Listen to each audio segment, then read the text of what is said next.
How's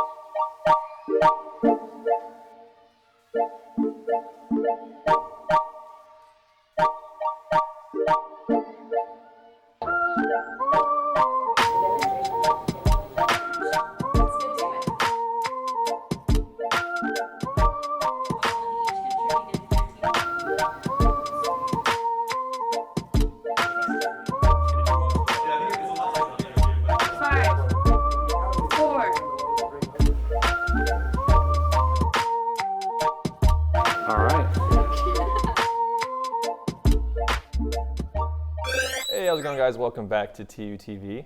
My name's Jack. And I'm Brett. And I was just thinking, like, I should do the intro in ASL. I've been learning sign language instead of doing my homework over the weekend. I can't interpret, but if you can, yeah, I'll give it to you. So, like, go for it. What's up?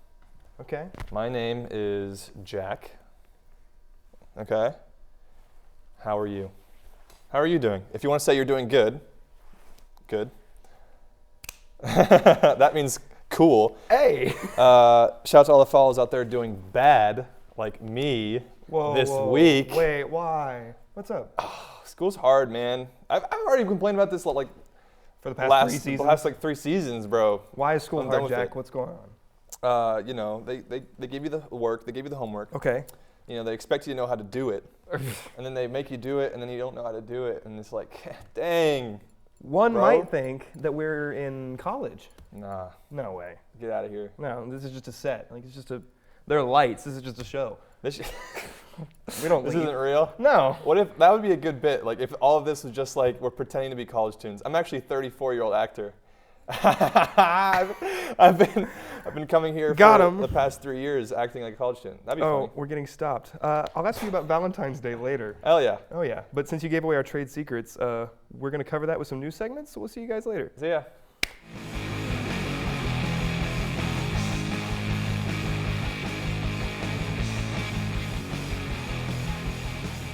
Hello and welcome to TUTV News. I'm Christina. And I'm not JoJo, I'm Benji, and this appears to be the TUTV news segment. Let's get into the news.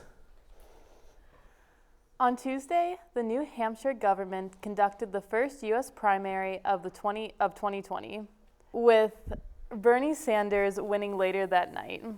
Sanders was closely followed by Mayor Pete Buttigieg and Amy Klobuchar, finished in third. Sanders, along with other candidates, spent much of the last few weeks campaigning in the state.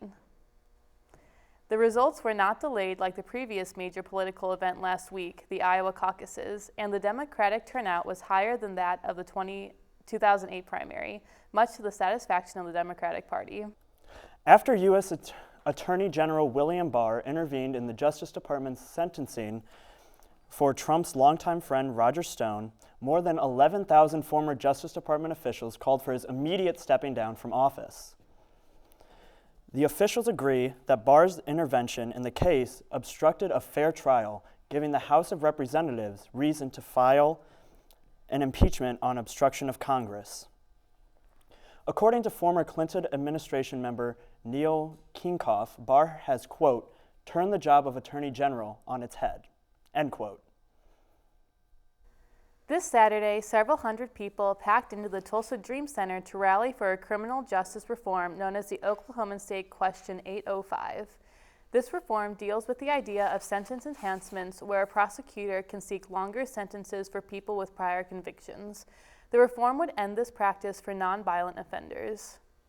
According to campaign president Sarah Edwards, quote, we already incarcerate 70 to 79% more than other states for nonviolent offenses.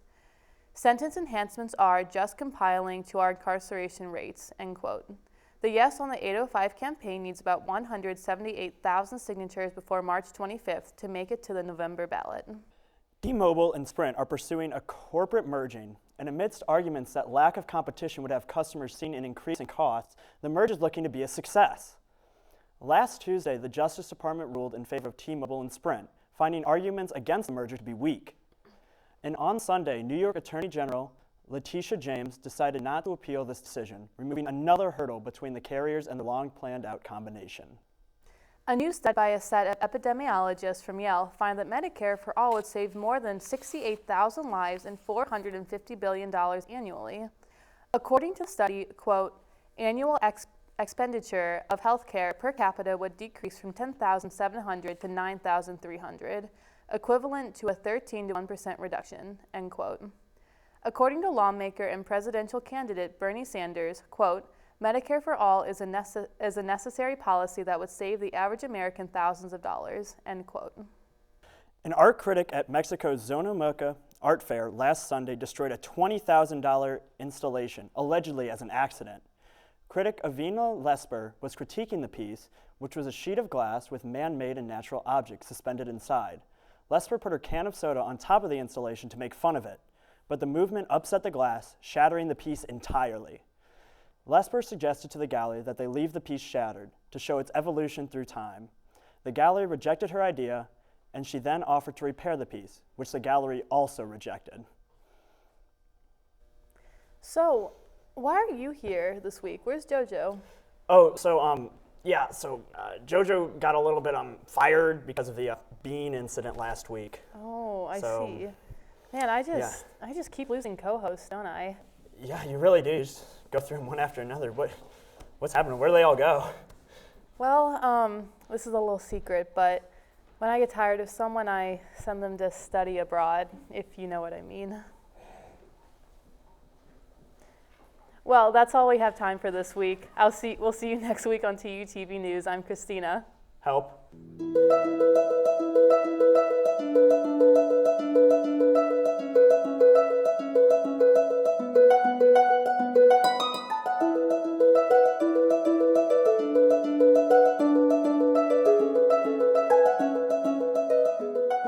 What's going on, guys? Welcome to our interview segment, and today I'm here with two really cool guests. We have Kara and Andy from TU's theater department. I almost butchered that. I don't know why. It's an easy word. But you guys are leading actors in an upcoming show of Shakespeare's A Midsummer Night's Dream. Yeah. That's really cool. So right off the bat, for somebody that doesn't know what that means, can you guys kind of explain what the show is, who it's by? Yeah, well, A Midsummer Night's Dream is by William Shakespeare, who is hailed as one of the greatest playwrights of all time. It's a really, really fun show about magic and mischief and romance and just general chaos. It's a lot of fun. And instead of doing it in the traditional Shakespearean era, we've modernized it to more of a 20s, 30s feeling, with the magical aspect being the fairies having more ambiguity. In their time. Can you say a little bit more about that modernization? 'Cause Yeah. I've gone over the play a couple times in like sophomore year classes. And Sure. So hearing that, that's really interesting. Yeah, well, it's really easy, I think, with Shakespeare to assume that it's going to be in that really old style because we keep the language in an old style. Right. But for this particular show, you really see it in the costuming. Lots of the silhouettes are in the 20s and 30s, particularly for the more human characters like the lovers, the Duke and Duchess. But us, who are fairies, specifically the king and queen of the fairies, we have a little more freedom in our costuming. It's also a lot of fun because with this change, our director has taken the freedom of making it quite a bit darker. Yeah. So it's not that big fairy, beautiful, oh, let's go flying, and we're a lot of fun. It's a lot of fun. It takes kind of a lot of the undertones of Shakespeare, who works in a lot of kind of dark comedic humor into his work, especially in a comedy like this one. And so really kind of using that and helping that come across to the audience. I'm already intrigued. I love that. But less about your characters. Tell us a little bit about yourselves. What year are you? What's your majors? How'd you get into this show? Well, I'm a senior musical theater major, so I, as a musical theater major, we're required to audition for all the shows, but I was really excited about this because I've never gotten the chance to do a full-length Shakespeare play, and so I was really, really drawn to Titania, which is my character right off the bat. She's very strong, very exciting. That lots of big changes happen to her throughout the show, but I was very, very excited to get the chance to do a show like this. I play Oberon. He's the king of the fairies, the antagonist of the play. And I'm the villain's on set, Yeah. And I am a mechanical engineering major with a theater minor. And that's a combo. Yes, quite a bit. I like opposites. But it's really exciting to get to play this darkness and nefarious and powerful being. Yeah. So is that what kind of drew you into the characters and the show themselves, that evil, kind of getting to be the twisted side, and then how strong your character is? What drew you to that? I also love the relationship that we have in the Yeah, show. absolutely. It's really weirdly twisted and fun at the same time. Yeah, definitely the strength that comes to it, and also just kind of that otherworldly aspect. Right. I mean, we've got to do some really great shows here, but being able to play with that kind of magical aspect that we kind of associate with the theater anyway, but that is actually worked into the script is really fun. So like with that magical world, like not to spoil anything, because you guys should come see the show, but what does that set look like? Just like a little bit, like what are we gonna see? Like what kind of world are you in? Our lighting designers, our projection designers, all the students that have worked on this have done an amazing job. Yeah, they've done some really amazing work, and it kind of melds the human world with a really naturalistic world, really done through a lot of the projection and lighting design. It's going to be really beautiful and move through space really interesting. I mean, the more I want to hear, like the more I hear about it, the more I want to go. So like, what dates should I be looking for? Where's the venue? Like, if there's prices, what does that look like? Absolutely. Well, you can find all of the information for pricing on the Tulsa Theater website. And our show opens Thursday, February 20th. Shows at 8 p.m. and it runs the 20th through the 23rd and the 27th through March 1st. And the first Thursday is free for TU students. Free for TU students? Yes. Just bring your ID. Free for TU students? Free for TU students. I mean, you guys heard it here first. Why not go see the show? I mean, I'm a big fan of Shakespeare. Like, is there any, like, just to give a little tease, is there any line that you just love that you could share? Just like one, like, just bit really quick. Don't have to if you can't give that away. I don't want to, like, break any NDAs here, but if there's just one, if there's just one bit, like, What I will say is our opening scene gets pretty powerful pretty quickly. Yeah. For sure. That's like probably the biggest glimpse I can give you. Just going to grab you right off the bat. Absolutely. Well, get ready to get pulled right out of your seats, guys. Come out and see the show on those dates one more time really quick. February 20th through the 23rd and the 27th through March 1st. We'll see you guys there.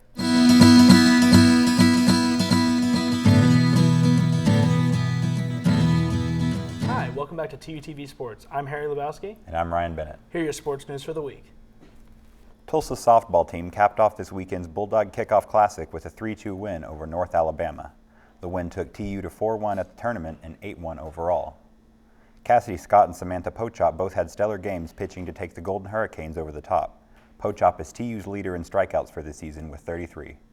According to the USA Today/NFCA Coaches National Women's Softball Rankings, Tulsa is not currently ranked in the top 25, but did receive some votes from judges. Expect more from your softball team as the season progresses. Tulsa Men's basketball team took home 2 wins this week, including a road win against USF. Martin Zigbanu continued his hot streak by pouring in 24 points and grabbing 10 rebounds on February 12th against East Carolina.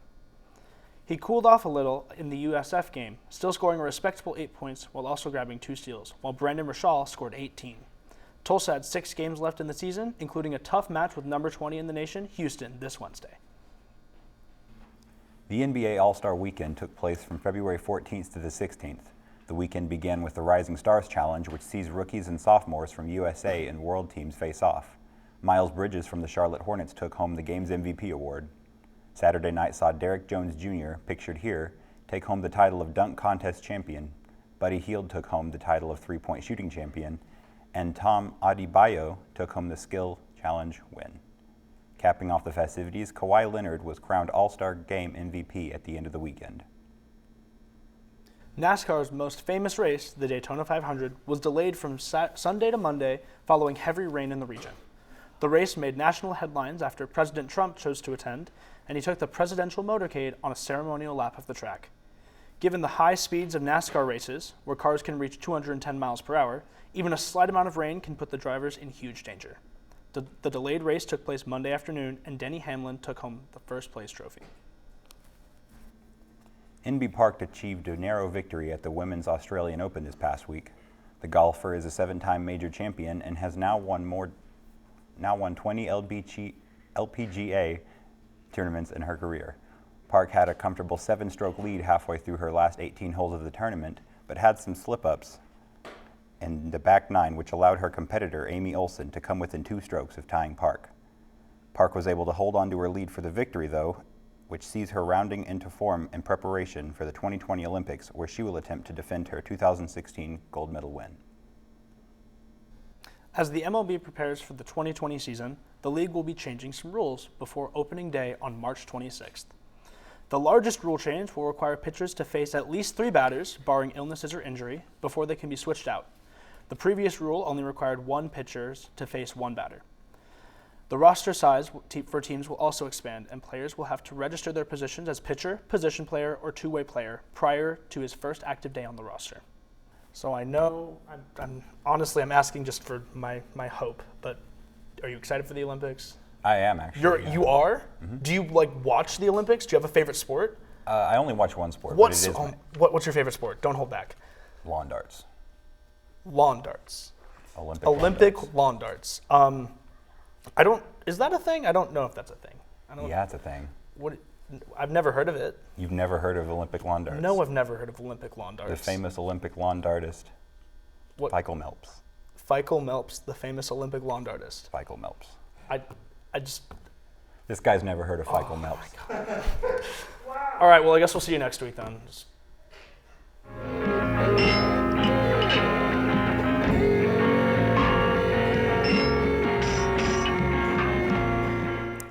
Hello and welcome back to TUTV Entertainment. I'm Isabella. And I'm Benji, finally back in the right place. Let's get into the entertainment news. A trailer for popular filmmaker Wes Anderson's latest film, The French Dispatch, was dropped late last week. The film follows an American journalist who establishes a magazine in a fictional city in France. The magazine publication decides to publish a memorial edition which highlights the top stories of the past decade. The cast is composed of several well-known actors, including Adrien Brody, Bill Murray, and Timothée Chalamet. Director Wes Anderson is best known for his distinctive style and eccentric characters. His previous films include The Grand Budapest Hotel, Fantastic Mr. Fox, and The Royal Tenenbaums, among others. The French Dispatch is set to hit theaters July 24th, 2020. The new Sonic the Hedgehog film set a record for the highest opening for a video game adaptation. Over Valentine's Day weekend, the movie burst into the box office with an opening of $57 million. The Sega character beat out Detective Pikachu, which opened with $54 million in its first week. The success of Sonic the Hedgehog has largely been better than suspected, and audiences have churned out relatively positive reviews. Sonic the Hedgehog follows the beloved Sega character as he teams up with a local sheriff to defeat the evil Dr. Robotnik. Stranger Things fans rejoice as the first trailer for Stranger Things Season 4 has finally been released. The popular Netflix series follows a group of friends attempting to unravel the mysteries surrounding their small Indiana hometown. The trailer, which was paired with a tweet reading, "From Russia with Love," shows a line of prisoners working on an icy railroad. The 50-second clip ends by revealing one of the prisoners as, spoiler alert, Hopper, who is thought to have died at the end of Stranger Things 3. Stranger Things 4 has no official release date, but will be ready to stream sometime in 2020. The upcoming sci-fi film The Matrix 4 has begun filming in San Francisco, California. Buzz surrounding the film began last week as a video circulated online of a daring wire stunt being filmed high above the streets of San Francisco. The video showed 2 people attached to wires jumping off a high building, only to grab each other's hands and hang frozen midair. The latest installment in the successful Matrix universe will bring back actors Keanu Reeves and Carrie-Anne Moss from the original cast and will continue on the storyline of the earlier trilogy. Not much else is known about the movie except for a release date in 2021. A prototype for the fabled Nintendo PlayStation is listed for sale online, with bidding currently at $35,000 at the time of this taping. The Nintendo PlayStation is the result of a collaboration between Nintendo and Sony back in the late 1980s. Originally named the Sony NES CD-ROM system, the device was intended to be an add-on to the SNES system. This new device would be capable of playing SNES cartridges as well as super discs, a type of CD. Only a few prototypes were made before the project was scrapped, and Sony began churning out the PlayStation we all know today. The auction is currently being held by Heritage Auctions and will end on the 27th of this month. Hey Bella, do you know what day is today? Leif Erikson Day? Not quite. It's your birthday! Oh. Kind of forgot that was happening. But I didn't. Oh. So I have for you here this piñata full of something very special. Oh, yay. What's its name? Ooh, I didn't think of one. Henry.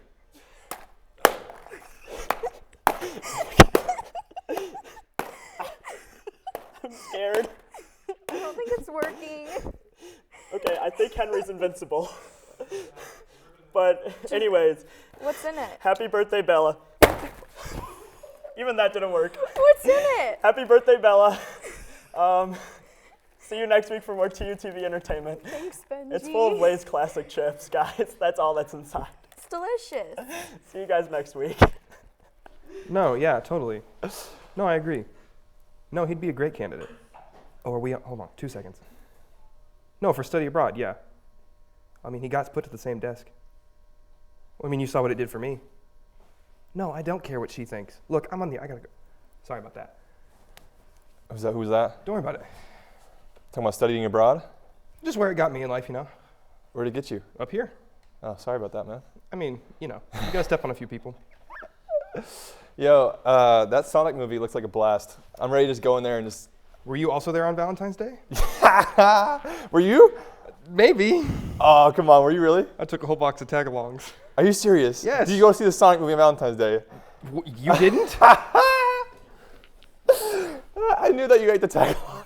You ate a whole box of tag-alongs. I didn't did. know you went to Sonic movie. It was that kind of Valentine's Day. Who'd you all go right? with? The tag-alongs. Bro. Look, I it's mean, not a magical time for everybody. No, okay? I get that. I get that. I wasn't doing anything great We either. can't all be as pretty as you, Jack. I wasn't out, having a fun time either, but I didn't. Oh, what were you doing? I was gaming with my roommate. What game were you playing? Fortnite. Okay. That is not better. That is. But at least It's I not do worse. it in the privacy of my own home. There was nobody else in the theater. You went out in public and showed your face. It was dark. With a box of tag-alongs. I mean, I should be lifting up my fellow men. You know what I mean? We should be supporting each other. So I'm gonna ditch that. You know what? I'm proud of you for doing what you love, regardless of the day, man. You know that? I didn't say it was a good time. I mean, at least it's something, man. You could have just went to bed. You could have just fell asleep. You know what? I think we're done here. I'm gonna go cry again over Valentine's Day. Yeah, man. We'll see you guys next week. See ya.